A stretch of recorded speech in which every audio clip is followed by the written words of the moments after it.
Hello students, आज हम पढ़ेंगे इकोनॉमिक्स का chapter second, consumers equilibrium. Consumers equilibrium को समझने के लिए आपको दो चीज़ें बताती हूँ। यूटिलिटी को कहते हैं किसी भी चीज़ को कंज्यूम करने से मिलने वाली सेटिस्फैक्शन। अगर सपोज़ करो कि मैं आपको कहती हूँ कि आपको पिज़्ज़ा अच्छा लगता है, या आपको पिज़्ज़ा खिलाती हूँ और फिर पूछती हूँ कि कितना अच्छा लगा, आप कहते हो बहुत अच्छा लगा। बहुत अच्छा लगा का मतलब होता है कितना अच्छा लगा। तो आप कहते हो कितना अच्छा क्या लगा, बहुत ज़्यादा अच्छा लगा। मैं उसको आपको कहती हूँ उसको मेजर करके बताओ। जैसे हाइट को मेजर करते हैं सेंटीमीटर्स में, या वेट को मेजर करते हैं किलोज में, ऐसे ही अपनी सेटिस्फैक्शन को मेजर करके बताओ। तो आप कहोगे ये क्या बात हुई। तो इकोनॉमिक्स में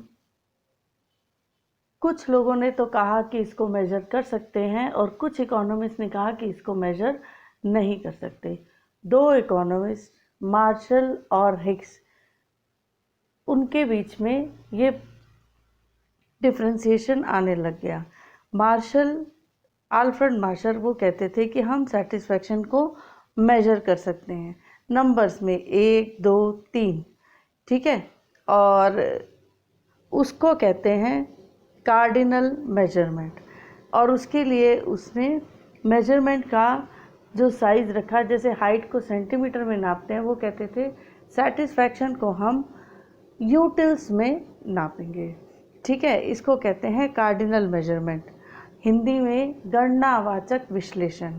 और ऑर्डिनल मेजरमेंट यानी जो प्रोफेसर हिग्स कहते थे कि हम किसी भी चीज़ को मेजर नहीं कर सकते, बल्कि उसको किसी दूसरी चीज़ से कंपेयर कर सकते हैं।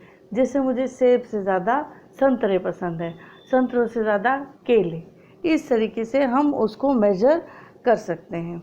तो उसको कहते हैं ऑर्डिनल मेजरमेंट। ऑर्डिनल यानी कि क्रमवाचक विश्लेषण, क्रम, लाइन वाइज कौन सी चीज़ सबसे ज़्यादा अच्छी लगती है, फिर उसके बाद क्या अच्छी लगती है, और फिर उसके बाद क्या अच्छी लगती है। तो जब हम कार्डिनल मेजरमेंट पढ़ते हैं तो उसको यूटिलिटी एनालिसिस एजम्पशन कहते हैं, और जब हम ऑर्डिनल मेजरमेंट पढ़ते हैं तब उसको इनडिफरेंस कर्व एनालिसिस कहते हैं। Indifference curve. आज हम पढ़ेंगे यूटिलिटी एनालिसिस। यूटिलिटी एनालिसिस यानी उपयोगिता।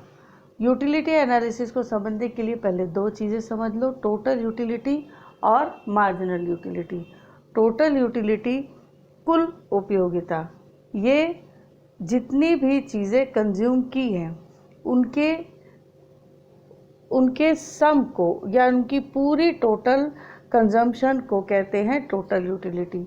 टोटल यूटिलिटी को हम कह सकते हैं सिग्मा मार्जिनल यूटिलिटी। सिग्मा का मतलब होता है सब, समस्त या समग्र, सब मिला के। और मार्जिनल यूटिलिटी ये कहती है कि जैसे जैसे हम किसी एक नई कमोडिटी को कंज्यूम करते चले जाते हैं तो उससे डिराइव होने वाली यूटिलिटी यानी संतुष्टि कम होती चली जाती है, उसको कहते हैं मार्जिनल यूटिलिटी। जैसे आप यहाँ पर इस टेबल में देखोगे कि कमोडिटी 1 को अगर यूटिलाइज करने से 100 यूटिल्स कंज्यूम करते हैं, तो 2 से 190, 3 से 270, 4 से 340 या 5 से 400। अब मार्जिनल यूटिलिटी अगर इसकी देखेंगे तो पहली में तो 100 है, 100 माइनस 0। दूसरी में होगी 190 माइनस 100 यानी 90, फिर 80, फिर 70 और फिर 60। हम लोगों को देखकर समझ में आ रहा है कि मार्जिनल यूटिलिटी धीरे धीरे डिक्रीज़ हो रही है। और अगर हम इसको ग्राफ में बताते हैं, तो जब हम इसको ग्राफ में बताते हैं तो कमोडिटी कंज्यूम तो आएगा एक्स एक्सिस पे, और नंबर मार्जिनल यूटिलिटी और टोटल यूटिलिटी आएगा वाई एक्सिस पे। मार्जिनल यूटिलिटी का ग्राफ ये ग्रीन कलर वाला है जो धीरे धीरे डिक्रीज़ होता हुआ नज़र आ रहा है, और टोटल यूटिलिटी का ग्राफ रेड कलर वाला है जो धीरे धीरे ऊपर होता हुआ नज़र आ रहा है। अब हम देखते हैं कि relation between total utility and marginal utility. तो टेबल हम बिल्कुल वैसे ही बनाएंगे, टोटल यूटिलिटी की और मार्जिनल यूटिलिटी की, ठीक है। और मार्जिनल यूटिलिटी को जब हम ग्राफ में शो करेंगे, हमेशा जब ग्राफ बनाओ पहले मार्जिनल यूटिलिटी का बनाओ, उसके बाद टोटल यूटिलिटी का, ठीक है। ऊपर और नीचे ही दिखने चाहिए। तो मार्जिनल यूटिलिटी को नीचे लाते हुए एक बार ज़ीरो और उसके आगे नेगेटिव पर लेके आना, और जिस लाइन पर मार्जिनल यूटिलिटी ज़ीरो है आप ऊपर धीरे धीरे जाओगे तो देखोगे उसी पॉइंट पर टोटल यूटिलिटी मैक्सिमम है और उसके बाद कम होने लग गई है, ठीक है। तो पहला पॉइंट ये होगा कि total utility is equal to sum of marginal utility.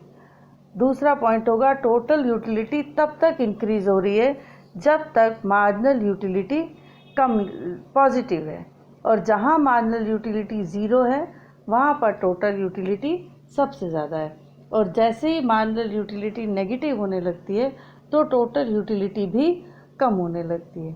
Marginal utility जो कि डिक्रीज़ हो रही है ये शो करती है कि टोटल यूटिलिटी इंक्रीज तो हो रही है लेकिन एट डिमिनिशिंग, यानी कम होती हुई संख्या में डिक्रीज हो रही है। अब बारी आती है law of diminishing marginal utility, यानी ह्रासमान उपयोगिता का नियम। Law of diminishing marginal utility ये बताती है कि जैसे जैसे हम और यूनिट्स किसी कमोडिटी की कंज्यूम करते चले जाते हैं तो उसको कंज्यूम करने की मार्जिनल यूटिलिटी यानी सेटिस्फैक्शन पावर हर एडिशनल कमोडिटी से डिक्लाइन होती है, और ये हर गुड्स और सर्विसेज के साथ में होता है। लेकिन इसके दो बेसिक एजम्पशंस हैं कि उस यूनिट को कंज्यूम करने के लिए स्टैंडर्ड यूनिट होनी चाहिए, जैसे एक चाय का कप, ना कि एक चम्मच चाय। अगर सोचो मैं कहती हूँ कि मैं बहुत चाय मर्जी जितनी पिला दूँ, ठीक है, और मुझे चाय पिलाना शुरू करते हैं, ठीक है, तो स्टैंडर्ड कप में नापना चाहिए, ठीक है, और कंजम्पशंस कंटिन्यूटी में होने चाहिए। कंटिन्यूटी इनमें यानी कि एक जैसा बनते चले जाते हैं। इसको मैं आपको एक एग्जांपल में समझाती हूँ।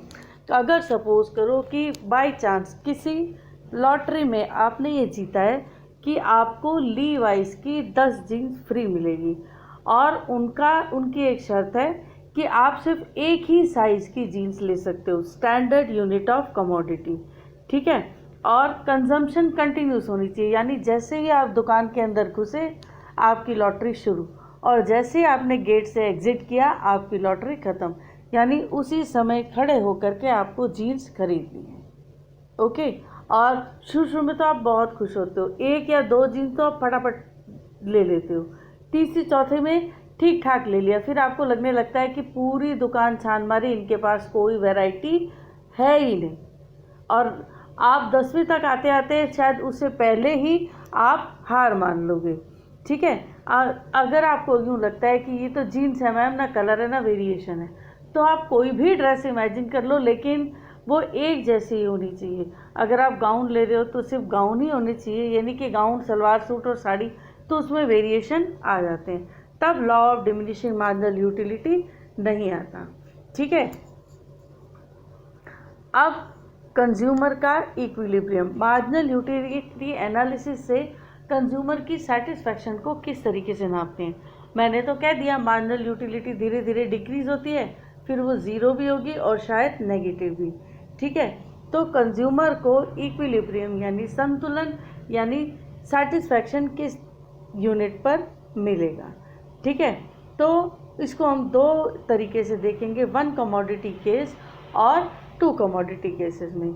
वन कमोडिटी केस में 3 फैक्टर्स के ऊपर डिपेंड करता है, एक तो चीज़ की कीमत, फिर उसकी मार्जिनल और टोटल यूटिलिटी, और तीसरी चीज़ जो है वो है मार्जिनल यूटिलिटी ऑफ मनी। जो मार्जिनल यूटिलिटी ऑफ मनी है वो इज इक्वल टू प्राइस होनी चाहिए, यानी 1 रुपये में या एक पर्टिकुलर अमाउंट में वो एक बास्केट फुल में क्या चीज़ कितनी ले सकता है। सपोज़ करो कि 100 रुपये हैं, 100 रुपये में मैं 2 किलो चीनी, 1 पाव चाय की पत्ती और 10 ग्राम इलायची ले सकती हूँ, तो ये मेरी मार्जिनल यूटिलिटी ऑफ मनी होगी।